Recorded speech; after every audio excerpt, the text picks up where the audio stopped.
All right. Hello, everybody. Welcome back to another episode of the Illinois Green Party series. I'm your host, David Rich. Sorry about the late start here. We had some technical difficulties of sorts, but we have the one, the only, Dr. Jill Stein, Green Party presidential candidate, on the show. Dr. Stein, thanks for coming on the show. Appreciate that. How are you? Great. Honored to be here. Well, thank you very much. Honored to have you. So we only have a little bit of time. I wanted to discuss. I watched a lot of the interviews you've been, shows you've been on doing interviews. You know, Lady Bunny. I saw the one the other day. By the way, that was awesome. I love her. I want her on the show. She was fabulous. Yeah. I didn't heard of her until that one. But Sabby Sabs, The Hill, people that are very, very sympathetic towards the Green Party and you as a candidate. So I wanted to focus more instead of on the super big issues, which of course are extremely important. But I wanted to focus on your trek towards the Green Party itself and kind of what it means to be a member of the Green Party and that kind of stuff. So how did you become a Green Party member in the first place? And here's Kelly. I'm going to put her on. Okay, great. Hi, Kelly Merrill. Hi. Can you hear me? Do you want to take this off? Is that okay?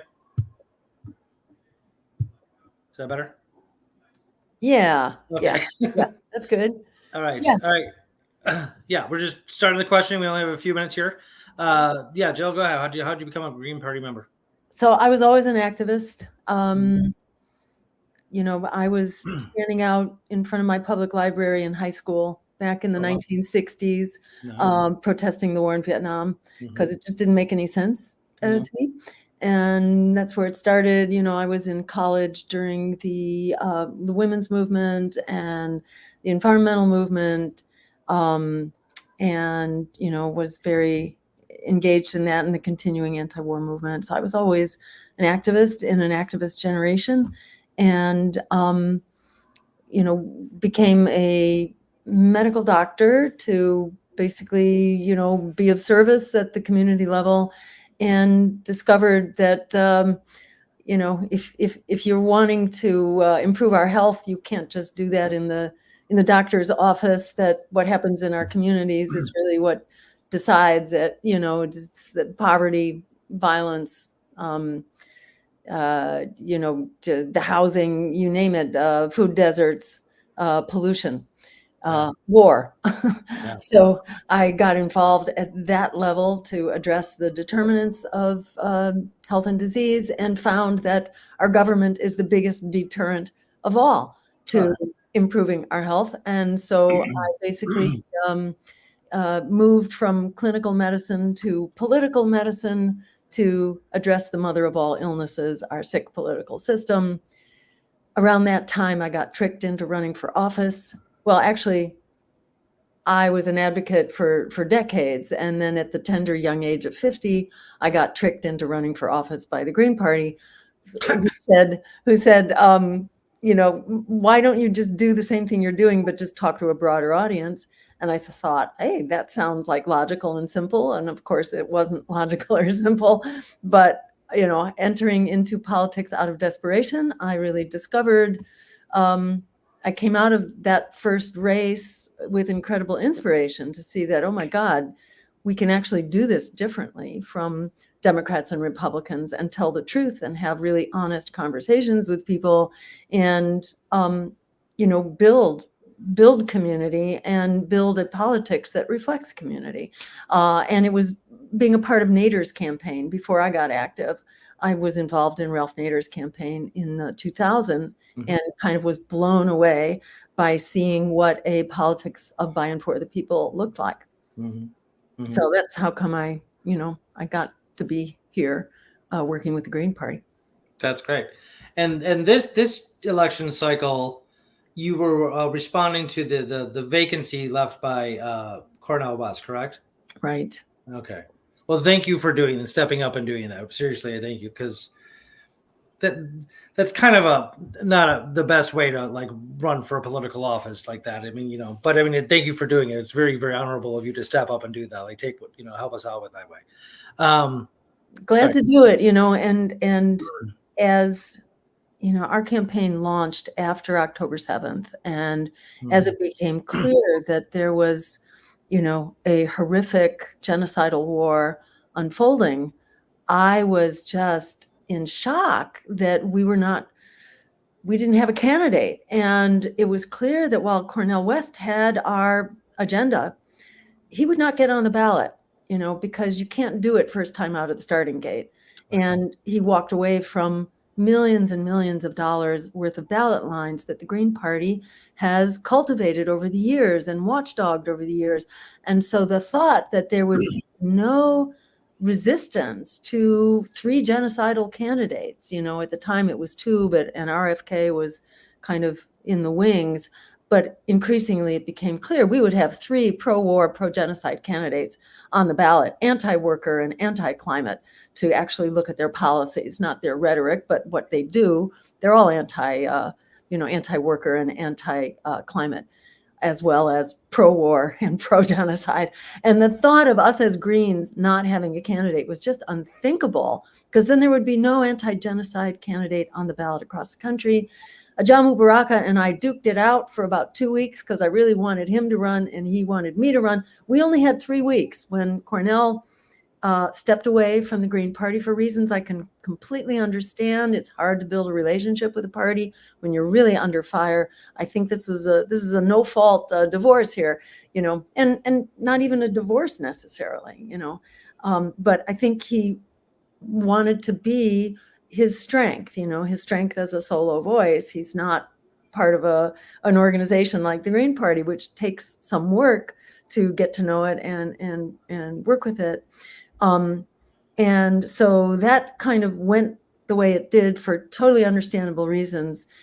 But then we had only 3 weeks before we had to have basically a full bore campaign up and running and all the paperwork done and the administrative stuff.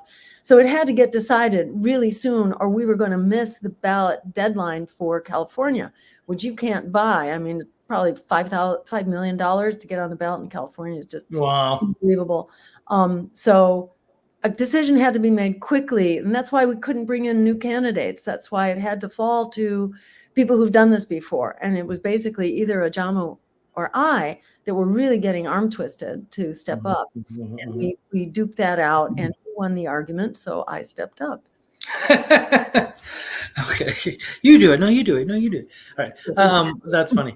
Well, again, thank you for doing it, because I know it's massively burden on your schedule and everything else, and it's your life. It's your life. It's your life. It becomes your life. And so I was asked to ask you this: from the beginning of your campaign till now, what looks different? Like, how are people reacting to you? So do you mean beginning of your campaign, meaning like in 2012 when I first ran for president? I think she meant this year, but if you want to start in 2012, we can do that.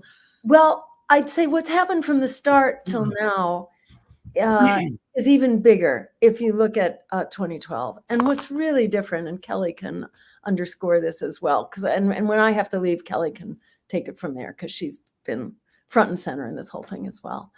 Kelly is our deputy campaign manager, and bravo for Kelly, who makes all kinds of things possible. I think she has the toughest job in this whole campaign. But back in 2012, we really had pretty much the same agenda as we do now. It's just that we were like really ahead of the curve, and a lot of people couldn't see where the curve was headed. But as Greens, we have the big vision here. And, in 2012, we launched the progressive agenda. Well, Ralph Nader had already put single payer on the ballot as a Green. And in 2012, we put free public higher education, the Green New Deal, for the first time as a national issue. We launched that, not the Democrats in their watered down version that doesn't even get rid of fossil fuels. We launched the Green New Deal, reparations, student debt, forgiveness, abolition. And we were ridiculed. I was ridiculed by John Oliver, who, ha, ha, ha, what a ridiculous thing. How are you going to pay for that? Not how are you going to pay for trillions of dollars worth of, genocidal wars, but rather how are you going to pay for, ending student debt. And free public higher education. We really put all that on the map, and the progressive Democrats have adopted that, at least to give it lip service. Oh, we also launched, massively downsizing the military budget. Now, if only the Democrats would give that lip service. They don't get anywhere near it. They can't find a military budget that's big enough for what they want to do. So we were ahead of the curve, and a lot of people weren't ready to go there. They thought, oh, that's great, but oh, that's so idealistic. You guys are tilting at windmills. But now I think it's really clear that where we're going with empire and oligarchy and rising fascism, what we see in Gaza is kind of a microcosm of what's wrong with empire and what's wrong with this picture. It's really just, it's outrageous. This is, Gaza is sort of like the tip of the iceberg in an imperial system that is destroying the world abroad and impoverishing us here at home. We're spending, half of our congressional budget, more than that, on these endless wars that only create failed states and mass refugee migrations and worse terrorist threats. This is just a horrendous foreign policy, which is all-consuming.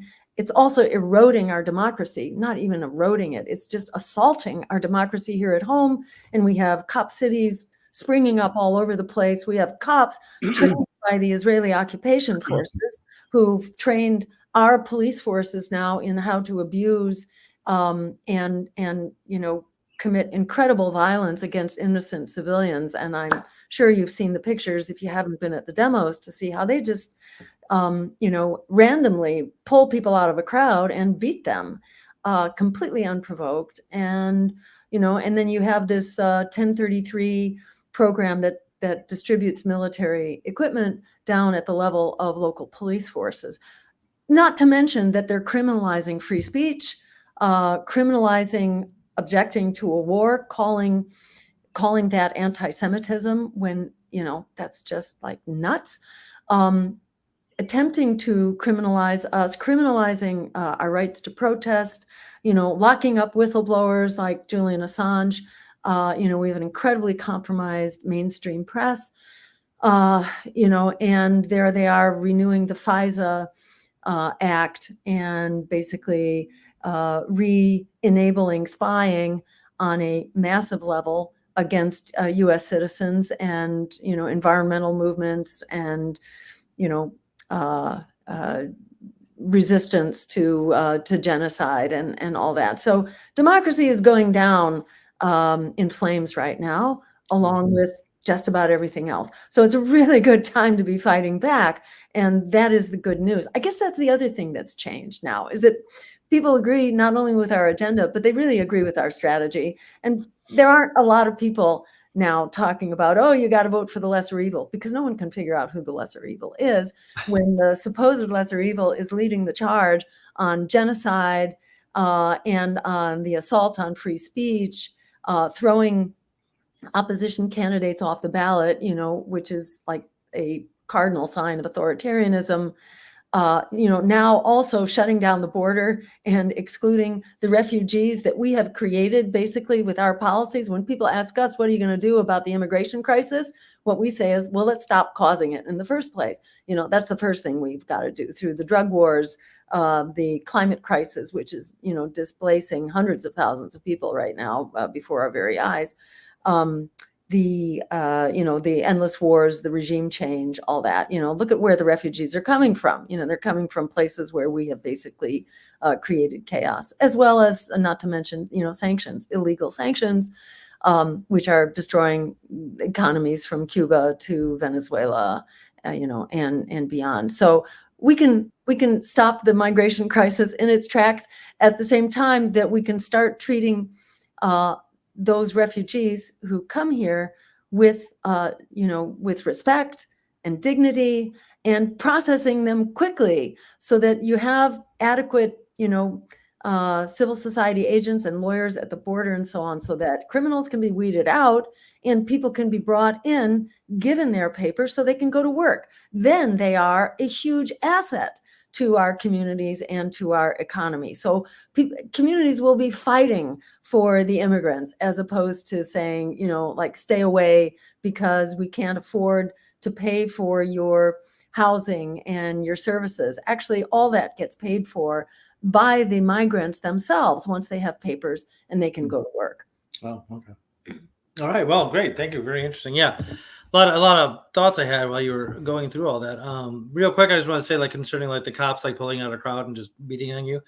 I want you to know that the definition of a sociopath is somebody who's indifferent to your suffering and rights, which describes a lot of cops. So just put that in your pipe and mull that over for a little bit. That those are the people we hire to protect us. Anyway, so okay. We only got a few minutes left here because I know you got to go do something else. I know you're busy. I see you on so many different podcasts and videos, lecture or series and everything else. And that's great. You're getting out there. Just real quick, I want to ask one more thing. And you definitely talked about this just now, but like this year seems to be a pretty hot year for third parties. We had people like Ralph Nader and yourself. He was Gary Johnson from the Libertarian Party and Michael Weld, who, for two election cycles in a row, really brought the profile of third parties up a bit. Spike Cohen and Joe Jorgensen and that kind of thing. They're out there. I see them all the time. Now, I hope it's not merely because I'm looking for them. I hope that's more of an objective thing. Do you agree with that? Do you think this is a really time to like strike while the iron's hot, if you will? Oh, absolutely. And if you look at polls or you just talk to people out on the street, people are done being thrown under the bus by the parties of war in Wall Street. 60-some% of Americans are living paycheck to paycheck. Half of people who rent cannot afford to pay their rent and are in serious economic jeopardy.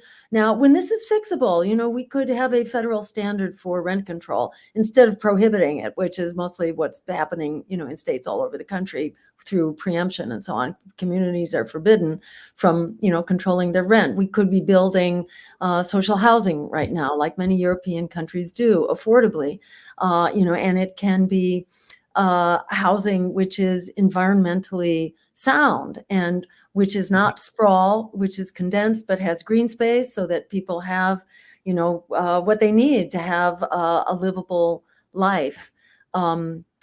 We could be doing so much of this. We can forgive student debt. We forgave the banks, who to the tune of trillions of dollars. The banks who crashed Wall Street, through their waste, fraud, and abuse. Thanks to the policies of Bill Clinton and et cetera, who dismantled the safeguards against, more economic meltdown. We could be doing all of that. And, there's just so much that we could be doing right now. It's, it's just jaw-dropping that we are not. Yeah, no, it is jaw-dropping. That's a good. And the point I was getting at there was that, that's so much of what people are feeling now, just really pissed off and angry. Also about the militarism, also about the genocide. People are horrified to see that genocide, and it is bankrupting us on top of that. So, people have had enough of the two ruling parties, and they are ready for some alternatives. Polls show that they are. The numbers are off the charts for the people who are calling for independent third parties. And what's so infuriating is that while the public is demanding this, the mainstream political parties are basically blocking us from getting on the ballot. And quite blatantly. And I want to really encourage everybody who's in the vicinity of Illinois now and Indiana. We need you out. Yes. Not just to sign the petitions, we need you out with the petitions. We are in a really intensive battle right now to make sure that we're not restricted to 3 pro-genocide choices on the ballot. This depends on us collecting 25,000 signatures, valid signatures in Illinois, which means we need more like 40 or 50,000. And in Indiana, we need 37,000 valid signatures, which means, Wow. we need a lot, 70 some thousand. So we need to get a lot of people out collecting every day if you can for at least a couple hours. I really encourage people to approach this like your life depends on it, because your life actually does depend on it. If we don't have a voice in this race, forget it. Genocide is the norm. Endless war is the norm. The healthcare crisis is the norm. The meltdown of the climate is the norm. that's what we'll get from these three candidates. And it's really critical that we stand up and we have the alternative. And Kelly, I'm going to leave it to Kelly to tell people exactly how they can plug in and make sure that we, that we can change the world. And let me just say, don't let them talk you down about what we can do, because when you have three genocide candidates and one anti-genocide campaign, those three are splitting the vote. We're unifying the progressive vote. We could see a four-way split in which the race can be won with as little as 26% in a in a four-way race. 26% can win it. We don't have to get to 51 or 2 or something like that. So this is actually reachable. In Wisconsin, we're currently at 8% among the general population and 22% under age 35. So where the word gets out, people are really hungry for deep change and for an America and a world that works for all of us, because right now it's working for almost none of us, save the 1%. So we got the numbers. As Alice Walker says, the biggest way people give up power is by not knowing we have it to start with. Right. You have the power. Well said. Yeah, exactly. We've got the power. Don't let them talk you out of it. Don't let them talk you into hopelessness and powerlessness, because that's exactly what they're trying to do. Reject that propaganda that tells you you have to be good little boys and girls and keep voting for the abusive politics that is denying us our future and our freedom and, a decent income and a living wage of $25 an hour and all the other things that we deserve and which we can have. These are within our reach if we stand up with the courage of our convictions and get ourselves on the ballot. Once we're on the ballot in Illinois and Indiana, then we're, it's really off to the races. Yeah. The American people are really hungry for this. So thank you so much. Thank you. I hope you can come back on for the length of the show. It usually runs an hour. I have a lot more stuff to talk about with you. I understand you're extremely busy. I get it. But we'll see. I'll have my people call your people and we'll see what we can make happen. I really appreciate it. And thank you for talking with Kelly, who can help people get plugged in, because this is the name of the game right now. Are we going to get on the ballot across the country and actually challenge empire? Yeah, absolutely. Absolutely. And thank you for all you do. Dr. Jill Stein, everybody. Thank you so much. Take care. Take care. Bye-bye. Bye-bye. All right. Kelly Merrill. Hi. There you go. Hi, how are you? Good. How are you doing? I'm doing very well. All right. Well, thanks for coming on. I won't keep you too long here. But if you want to just kind of grab the baton from Jill and start running to the end here. Sure. So our two biggest, next biggest ballot access battles are Illinois and Indiana, as you know. In Illinois, we need 25,000 valid signatures, which means collecting about 50,000, because we know that the Democratic Party will try to poke holes in all of those signatures. So my middle name is Faye, and if I had written that on my voter registration card, but I just wrote F on the petition, the Democratic Party would say, not valid, even if the rest of my name and my address and everything else. So these are challenges that they routinely engage in. It's dirty tricks, and it's totally anti-democratic. It's definitely anti-democratic. Just as an example, so in New York, they changed the requirements for the signatures from 15,000 to 45,000. Oh, and they did that, and they snuck it into a COVID emergency bill. So no dialogue, no discourse, no debate. You got 6 weeks, and the only person who made it was RFK. Well, RFK has a billionaire running mate. Right. He also collected outside of pro-Palestinian protests. So the ethics are not great. But he did get 130,000 signatures. Well, the Democratic and the Republican parties have joined forces in this. two sides of the same coin, two wings of the same bird. Mhm. And are trying to poke holes in all of those signatures. We cannot compete at $90 an hour. We do not take corporate money. We do not take PAG money. So that is this rigged game that we are fighting. We got 42,000 signatures there. It was just short, but the grassroots mobilization was immense. It was completely, it's mind-blowing, really. The amount of people that came out in the last 10 days to mobilize for Jill, it was totally incredible.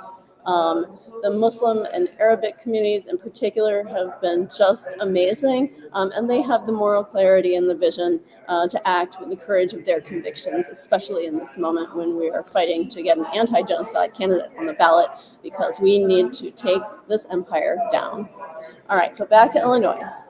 25,000 ballot signatures. We have to collect 50,000 by June 24th. That is about, it's just over 2,500 a day. And we will be collecting all over. If you want to plug into that effort, go to jillstein2024.com. And in the drop-down menu, if you go to ballot access, you'll see a map. And then if you scroll down to, you can find your state alphabetically listed. There is it says join Jill there. That's what you should actually click on. So if you want to collect signatures, this will get you totally plugged into the effort on the ground. And once we have that information, there are ways that we can plug you in. If you're not already in the Jill Stein Slack workspace, that is one space where we connect with the core members of the Jill Stein team. And then we also use a WhatsApp feed. That's more an action-oriented, on-the-ground feed. So, hey, where are you going to collect today? I'm going to this event. They post a graphic, people meeting up, people telling, reporting, how many signatures they're collecting. And that energy that we felt in New York has continued. It's continued. It's really a beautiful thing. And we have people gravitating toward the campaign. We've been working so hard, going across the country and connecting with communities. And I feel like the moment is ripening, and it's really, it is a movement now, and it shows no signs of stopping. People are undeterred by missing the ballot in New York. And we are challenging that, by the way. Because, like I said, RFK is the only person who made it. So no non-billionaires made the ballot there. It's completely anti-democratic. Yeah. And what a massive success. We got 10 to 14 times the amount of signatures as the other grassroots candidates. 10 to 14 times. Let that sink in. Yeah, that's great. So I'm so proud of this team. I'm so proud of this work. And for this presidential campaign to be the vehicle for people's uprising, for people, planet, and peace. People, planet, and what? Peace. Oh, people, peace. Planet, is that what it says? People, planet, and peace over profit. Oh, I love that. That's great. I got this in Missouri. That's awesome. That's very cool. I love it. And Indiana, since I started talking about it, Indiana, we have to collect 37,000 signatures by the end of the month. I know, it's so crazy, which means, collecting 70,000. But people are motivated. They are mobilized. We have a third of that down. And again, no signs of slowing. Good. That's great. Yeah, no, it's hot. It's a hot year for us, for sure. Oh, yeah. You can see it. You can more than just feel it. You can see it. Well, 37,000 and 45,000. That's just rude. Tell me about it. And it's just so audacious, and it's just, you look at how do you not see that they're rigging this? I mean, this is obviously rigged. I might understand a few more than the incumbents or whatever, because to make sure that people know who you are, that kind of thing. But come on. It's crazy. And just remember, folks, that party suppression is voter suppression, and voter suppression is Governments go down over voter suppression. Go ahead. Sorry. And the more voters' rights we gain, the more they come down on ballot access. Oh yeah. So yeah, if they're not going to get us here, they're going to get us over here. It's absolutely. Yeah, it's Absolutely. a trajectory of strategy. But I've got news for the empire. They're going down. Yes, They're in their dying days, and it's not absolutely. pretty. They're doubling down. They don't know how to do anything different. You can see it in the streets, as Jill mentioned. People being assaulted and beaten all over the country, from coast to coast, from north to south. It's just, it's a kind of insanity, and it truly is. You can see the graph going up of just from socio-political, economic vantage points, environmental, of course. You see the protests in Europe. They're just not having it anymore. They're shutting down bridges and intersections weekly, if not daily. And it's just, and the thing is that sort of momentum is going to escalate if we're not going to get the things that we want or need. Just for example, climate change, just pollution in general, our agricultural practices, how we're just utterly destroying the planet with this stuff. We're not going to just sit back and let you do it, dummies. Yeah, this is our planet too. You don't get to do it because you're a government or a military or a corporation. You're not allowed to do it. Okay, so we're going to have to. The so-called lesser of two evils got us right here today. 100%. This false binary got us right here today, and we're not having it anymore. If we want to manifest a livable future, we need to make an affirmative vote for what we want. Yep, 100%. Each year I, not so playfully, but very seriously, I'll post on Facebook, hey, let's pick September, whatever, a Monday in September for a general strike. Let's get 20 million people in the country just not to go to work one day and not spend any money one day. You will get whatever you want because the economy will just go. It is absolutely the time for a general strike. The students, the encampments have folded, so that's over. There's a march in Washington this weekend on the 8th. I encourage everybody to check that out. The Palestinian Youth Movement was one of the kind of founding organizations of this effort, which came out of the People's Conference on Palestine, I believe. And that's going to be this Saturday, the 8th. Wear red, and we're going to surround the White House. Nice. Awesome. And I hope that they announce that we need a general strike there, because this is the language of empire. It is the only thing that they understand. We need to hit them where it hurts. Absolutely. Very well said. I guess my producer is telling me we got to go. So, okay. So there was some sort of gap in communication between our two sides here, and which is unfortunate, but I really hope we can get Dr. Stein and yourself back on the show. I have so many more things to discuss. So many more things to discuss. The show usually runs an hour. So if we can make that happen, that would be fabulous. We would love that. I'll have my people call your people. So that sounds good. Thank you so much for the invitation. It's an honor to be here tonight. And thanks for the last minute recouping for sure. Because I think nobody was what's happening? So absolutely. And thank you everybody for tuning in. Mike Krantz, thank you, buddy, for looking or for watching the show. He's a big Jill Stein fan over here. I went to high school with this gentleman. So thank you very much for all you do. Kelly Merrill, and we again will be in touch. Okay, and to everybody else, thanks for tuning in to the Illinois Green Party series. Till next time, be good, be green. Hold on a sec.